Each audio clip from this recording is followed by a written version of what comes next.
Prueba 1, 1, 2, 3, 4, 5, 202 millones.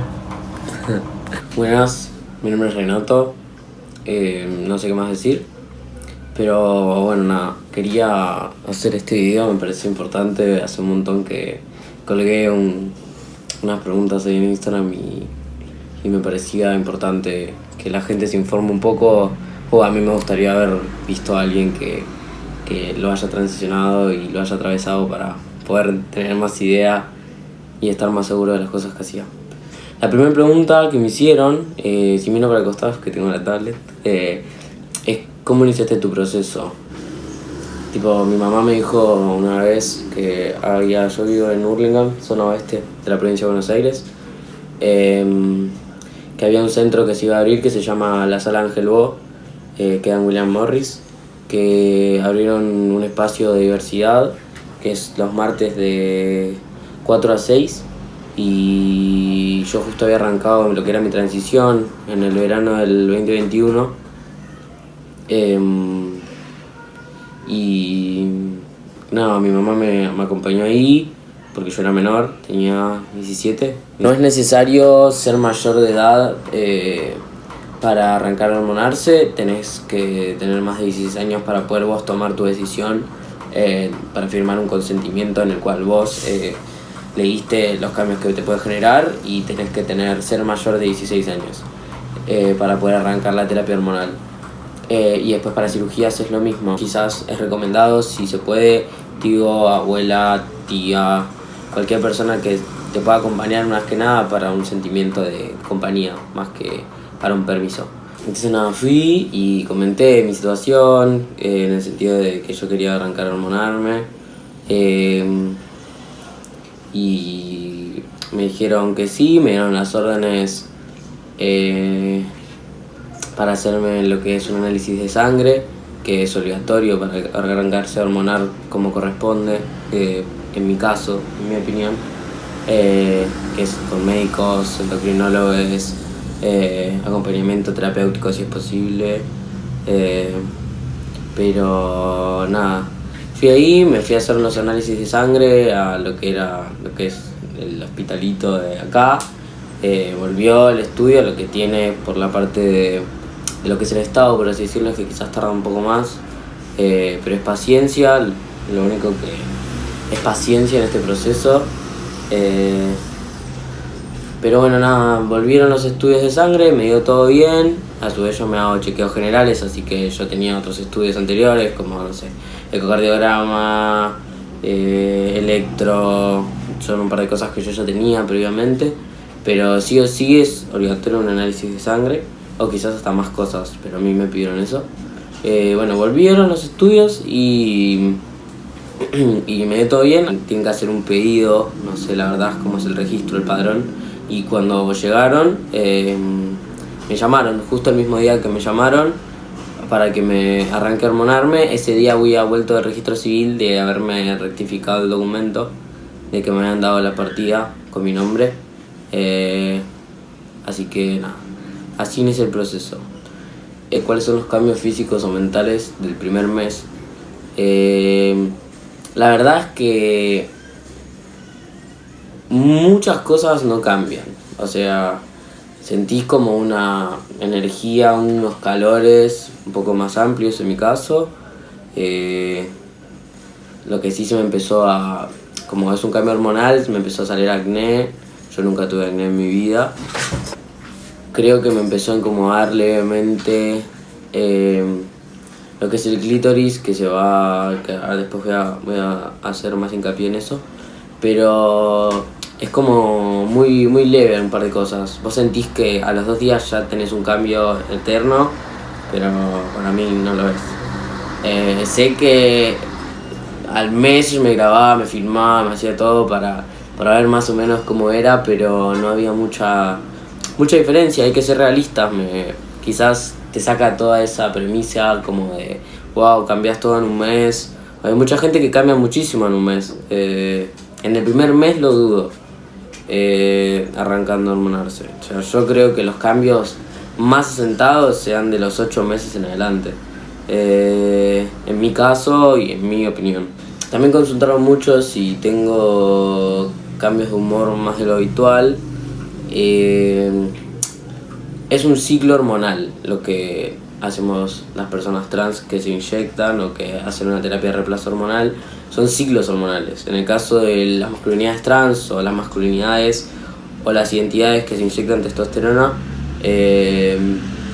depende, está el testosterón, que la verdad es que no sabe cómo se maneja. Yo sé que era cada un mes las inyecciones, pero también está Nevido, que es la que yo me arranqué con Nevido directamente.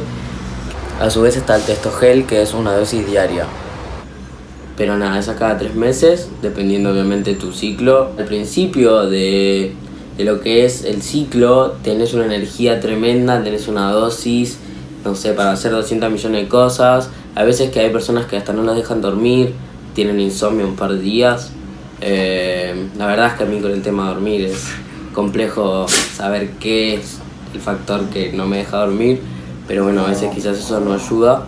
Nada, después a la mitad del ciclo es como que estás estable, por así decirlo, en mi caso, y después cuando empiezo a bajar, ya 2 semanas antes que me tengo que inyectar, o 3, esa tercera semana anterior, tipo la penúltima semana, estoy re abajo, no tengo ganas de levantarme de la cama. Puede ser o no la testosterona, no sé. A mí particularmente me pasa siempre eso. Desde que me arranqué a hormonar, desde que me pude dar cuenta, mejor dicho, será el año de hormonarme, que después de casi 4 ciclos, mejor dicho 3 ciclos y medio, ahí me pude dar cuenta de las cosas que me pasaban, de que no era casualidad, de que quizás no me pasaba nada y que me sentía así. Entonces fue como, bueno, lo hablé. Además yo hago terapia desde fines de 2019, entonces es como que voy entendiendo muchas cosas. Acá me consultan, hay algo de lo que no te advirtieron antes de empezar el tratamiento. La verdad es que hay muchos cambios hay una tabla que la voy a poner acá, que te dice unos cambios generales, que son la distribución de la grasa, el tono de la voz, la salida de los pelos.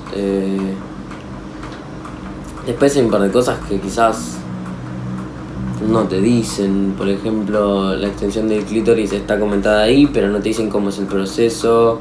Que hay personas que, en mi caso, a mí me llegó la amenorrea, o no sé cómo es, pero yo no menstruo desde, creo que el 3er mes que me inyecté a hormonar, que me empecé tipo a hormonar, o un poco menos, la verdad es que no recuerdo.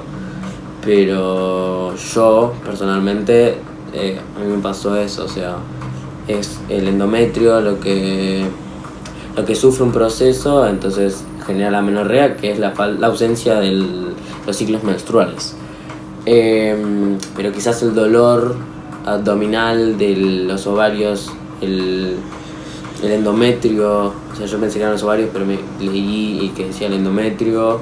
Entonces nada, a su vez el hecho de la fertilidad, al no menstruar hay óvulos que siguen estando en los ovarios, pero no se genera el proceso. Lo que sí es muy importante que sepan que no es un método anticonceptivo, o sea que las personas con vulva que están en testosterona tienen que seguir cuidándose si están con parejas que pueden fecundar. No es un método anticonceptivo y es importante saberlo. Pero esos dolores quizás no me los habían comentado.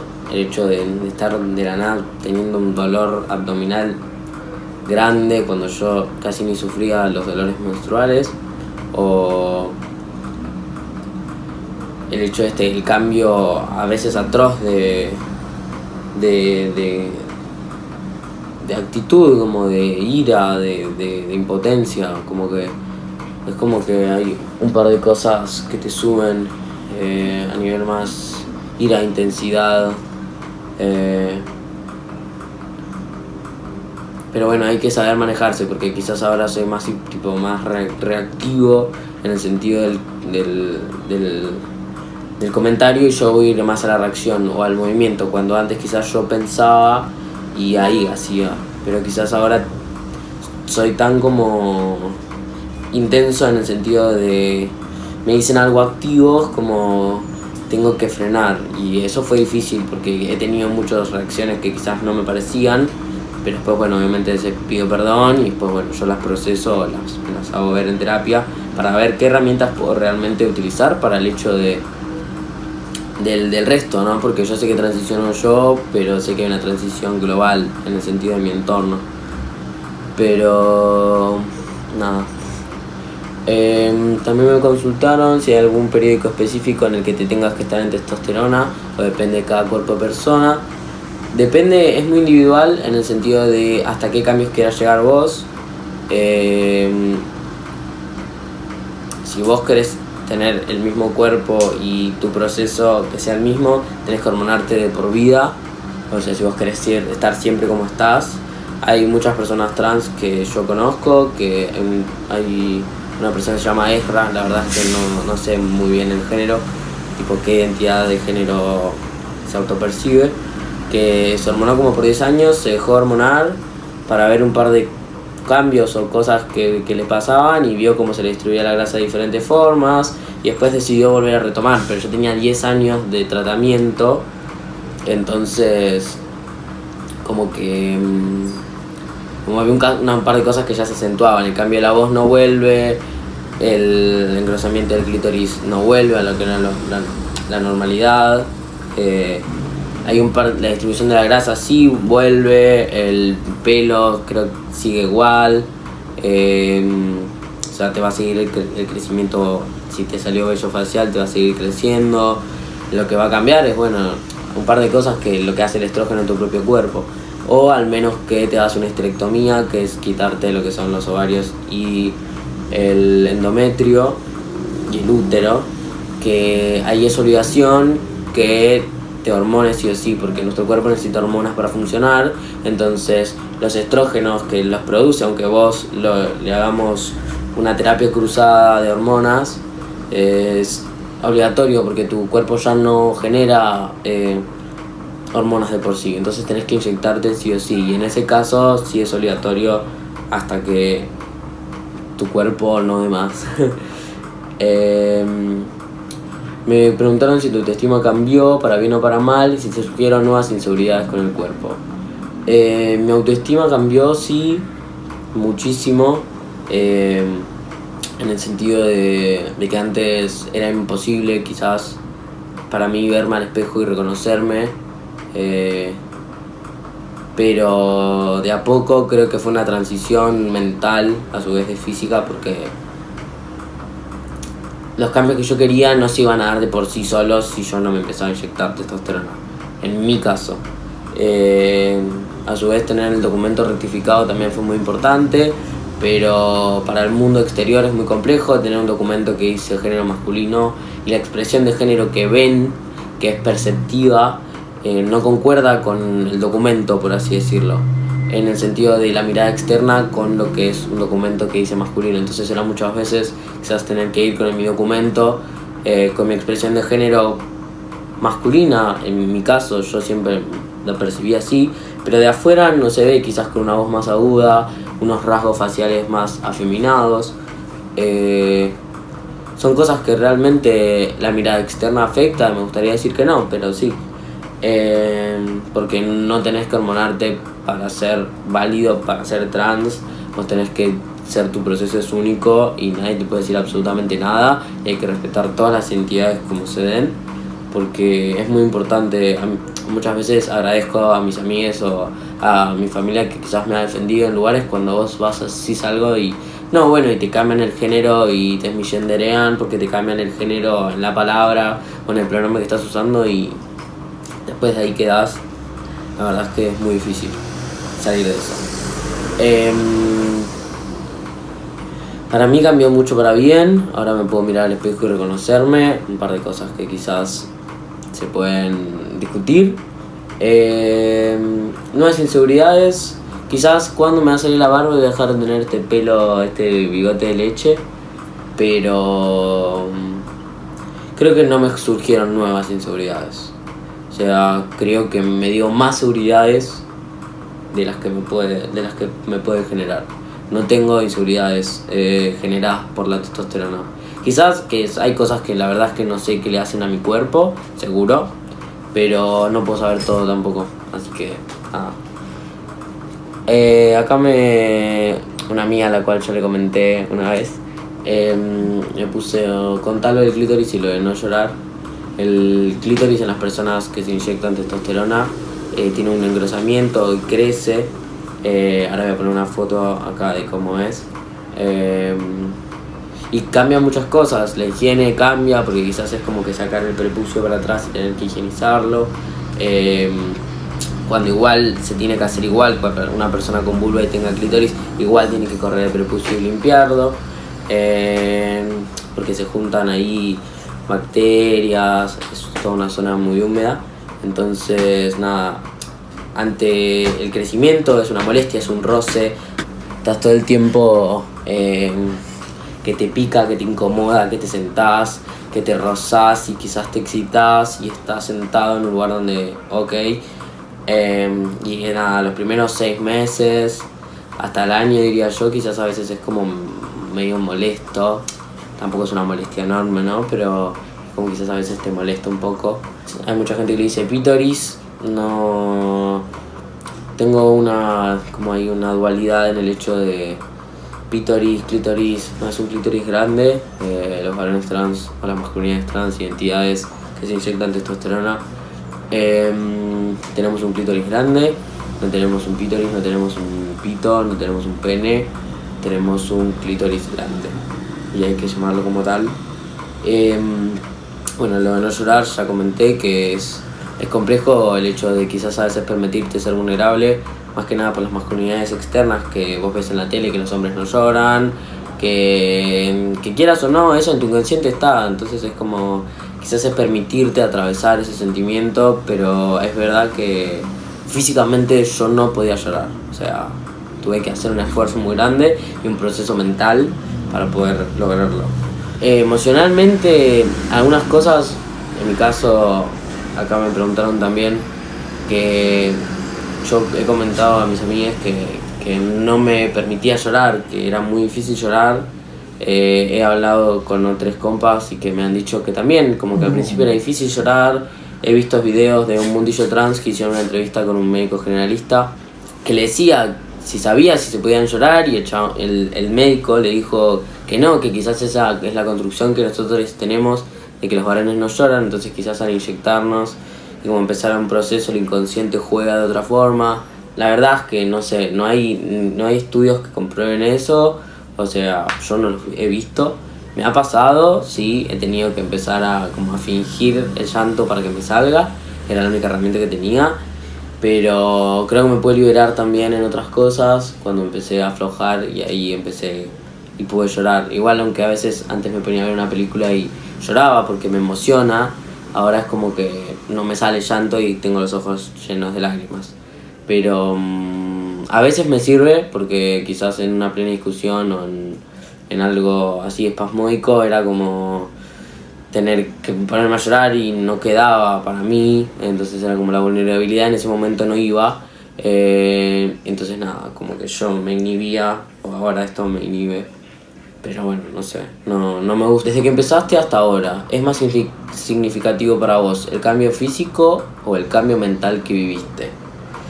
Creo que es una junta de los dos. Creo que el cambio físico fue muy importante para mi cambio mental, a su vez de hacer terapia, pero quizás algunas cosas soy más frío, no sé, no es la palabra, porque no me considero una persona fría, pero como más seco, seco quizás en algunas cosas. Soy una persona intensa, sí, lo fui siempre, pero quizás cambiaba, el deseo sexual cambia bastante en mi caso, la libido te aumenta un montón. Es complejo quizás, o sea, a la hora de relacionarse con uno mismo, uno sabe lo que hace, pero el hecho quizás cuando te relacionas con otra persona es como tener que hablar todo el tiempo porque quizás vos tenés las libido, y es como que nada, cosas que se pueden hablar, pero son cosas que atravieso. Pero creo que el cambio físico me ha hecho mucho mejor que el cambio mental, en el sentido de que mi cambio mental lo vengo procesando hace mucho, pero el cambio físico me muestra lo que yo quiero que me muestre, entonces me da paz de saber, bueno, listo, un par de cosas ya las tenés solucionadas, flaco, listo, chao. ¿Cuál fue el más grande o el mejor cambio? Para mí la distribución de la grasa me ayudó muchísimo para mi inseguridad general. A su vez de que yo entreno desde que tengo 5 años, entonces mi físico siempre fue condicionado por el entrenamiento, pero bueno, al estar en hormonas el cambio físico se dio de acorde a como yo quería.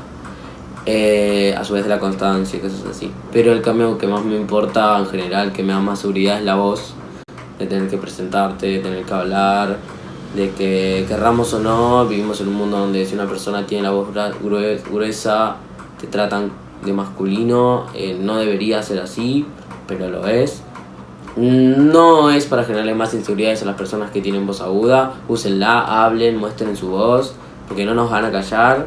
Yo también tuve la voz finita y no me callaban, yo me presentaba igual, quizás no discutía tanto como tengo que discutir ahora, porque ahora quizás levantás un poco la voz y ya como wow, pero antes levantaba la voz y te miraban como ok, pero la levantaba igual. No es para que se bajen, muchachos, muchachas, muchaches, sigan hablando, es lo importante, hay que presentarse, tenemos que mostrarnos. Y bueno, para finalizar, me preguntan si alguna vez te sentiste arrepentido. La verdad es que no. Cuando estoy al final del ciclo digo, no me gusta esto, pero es parte de, entonces creo que hay que empezar a sacrificar cosas. Pero no, creo que es la mejor decisión que tome en mi vida. Para mí, en mi caso, me dio vida, o sea, me dio cosas que yo no tenía y que no podía tenerlas de otra forma. A su vez de tener un acompañamiento de mis amigos y mi familia, que es muy importante, para poder tomar las decisiones. Así que nada, si ustedes, alguna persona que me está viendo, quizás no tiene una familia o amigues que lo apoyan, la apoyan, me pueden hablar. Mi Instagram es TatoFSC, me pueden hablar por ahí, y bueno, intentaré estar como me hubiera gustado que hagan conmigo si no hubiera tenido esa oportunidad. Así que nada, este es el final. Espero que les haya servido, gustado. Se tienen que suscribir, quizás esto lo voy a poner al principio porque nadie llega al final de los videos, yo ya lo sé. Así que nada, gracias. Y este es el primero de muchos.